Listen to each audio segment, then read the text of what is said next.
So hello everyone here in Ahmedabad and Gujarat. I wish I could be there with you for this review process, but nevertheless, I'm going to send my message from here through the new technology, thanks to Dr. Maheshwari. Although I won't be with you in physical sense, but you would probably find me lurking in the background in the spirit, and you hopefully would feel it that way. It has been an absolute pleasure to work with the team both in Gujarat and Rajasthan. And this has been a truly amazing project right from the day one. So let me first talk a little bit about the issues and challenges we face in this project and in some ways continue to face. Obviously, I recall from the very inception of this project and the first visits to the Rajasthan and Gujarat, both particularly, I remember the discussion with the growers and farmers and villagers in Inta, where this issue about the massive decline of groundwater came to the fore in a very strong way, particularly through the narrations of the stories of the villagers there and how their livelihood has been impacted so much by the overexploitation of groundwater. And I vividly recall visiting the sites and where so many wells had gone dry and people were impacted directly and indirectly. And also remembering the villagers, particularly ladies who had to fetch water from such long distances, and the water quality which they showed in their pictures and containers which they brought from long distances. So obviously, groundwater issues, overexploitation efforts, some level of efforts were being made in relation to recharge, but that was a great need to come in there. Also visiting schools and talking to the teachers and seeing the eagerness in students and teachers and issues about groundwater quality as well.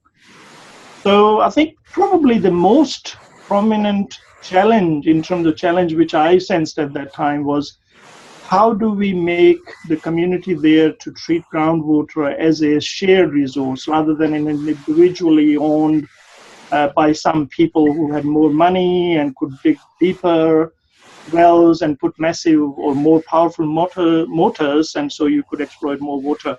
So I think that challenge, we made some inroads into it, but I think it still remains as a major challenge, and I think this project had made a significant contribution towards addressing that.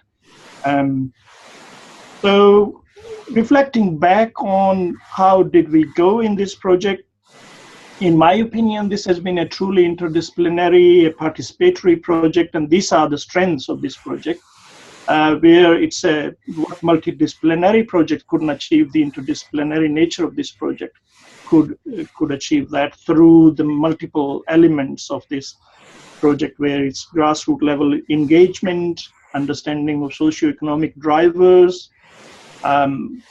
tools and techniques and knowledge and measurements on the ground about groundwater levels, hydrology, demonstration on the farms, what sort of alternative crops they could grow, engagement of community, including schools and leaders, and perhaps the most amazing or unique feature of this project being the BJ program, which after learning from initial one-year effort or initial hiccups which we faced, and learning from that, it really came together really nicely, and I think it's something we can feel proud of.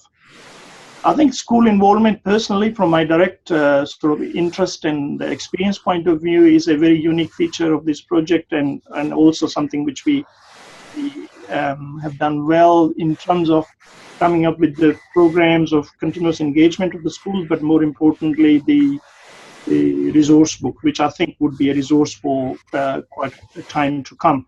So I think once that resource book is launched and I think taken up by the village schools and teachers and students, I think this would be a good example for others to follow. So I think we've come a long way through the grassroots level participatory nature of the project, interdisciplinary approach which has been taken, and the level of training which has been provided to the BJ program, the program itself to come up with that concept to some extent, building from the previous kind of suggestions, but training by the ACT Bhuj, the efforts of the NGOs through DSE and Vidya Bhavan in Rajasthan. So all that capability to be able to make a difference at the very grassroots level, I think is something very special. Involvement of students, PhD students or master's student, has been another capability building element in this project, which we can feel justly proud of. And of course, the publications, although not the main driver for this project, but has been also quite a number of publications coming from there. So looking back, I think the mix of, or the balance of efforts in terms of training the trainers, developing, gathering the right kind of information, sharing with people on the grassroots in an almost real-time manner, and building the local capability is really something we can feel proud of.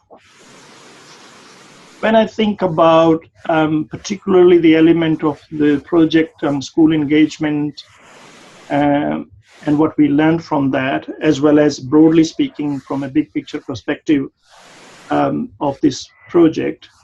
But firstly, from the project as a whole perspective, I think the understanding we developed through the socioeconomic survey, as well as interactions at a grassroots level, the insights that we have developed as what are the main driving forces for the behavior in relation to groundwater exploitation, or where the change could be brought about, is something which is going to be quite unique. And I think that's, although some successful programs such as WASAN and others are there in India, but I think some of the learnings from this project would actually add to those sorts of programs and adaptation of those for the local conditions.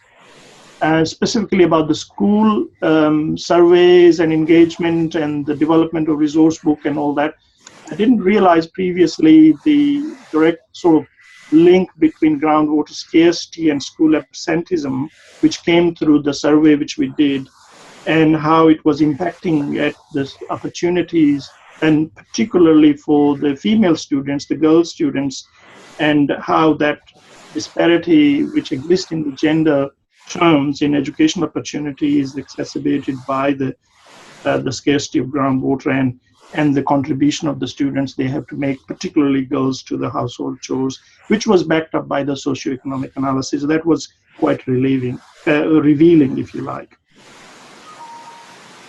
And I was also astonished, pleasantly speaking, by the level of awareness and degree of desire and the hunger the students showed in relation to learning about groundwater and other programs. I remember the demonstration which we made, hands-on demonstration during the project, where the students were so appreciative and so glued to the opportunities of those hands-on activities. So I think that program in resource book and through the project which we have developed, that could be continued on, would, I think, will do a lot of good to the future generation and for the region. And these are the people who are going to make a difference on the ground.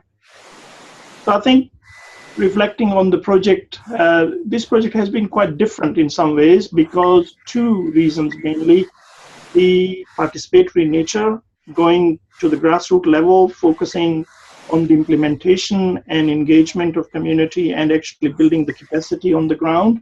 That has been quite unique. The BTEC program is a unique feature which is drawing attention, which is good. The NGOs involvement and people who are like DSE and ACT and Vidya Bhavan, those people who already have that network and understanding and their direct involvement in various forms, in demonstrations, in school engagement, community engagement, socioeconomic survey capacity, building through training of BJs, etc., is something I think is very unique. I've been involved in other ACIR projects before, but I think the interdisciplinary and participatory nature and focus on the villages, as the MARVI name itself suggests, is somewhat unique. And from from my personal point of view, in future, my aspiration is that if the opportunities, new opportunities and linkages that are emerging through this project, through the BJ program and some of the other activities and interest from the Central Groundwater Board, as well as some other Australia-Indian initiative, if some of those some of the momentum which has been generated through this project, if it could continue in some form or the other, would be a great success. This is one project where I definitely feel like coming back. The relationship that has been developed during the project, the pleasure that has been driven from working with effective teams in both Gujarat and Rajasthan certainly draws me back, and hopefully we would have the opportunity to work with you in future again. So full marks to the two teams in two states, and also, of course, the project leadership here. Without that, it wouldn't be possible. But I think we've come a long way, and I think a sign of success of a project where you enjoy, that's clearly a successful project. Enjoy in the sense of sense of achievement and sense of making a difference on the ground level. That's how I feel. I wish you all the best in the review process. And as I said, I wish I was here, but I'm sure there will be opportunity for us to interact, and particularly when we launch this resource book later in sometime this year. So all the best, and thank you for the opportunity to work in this project. So bye for now. Thanks.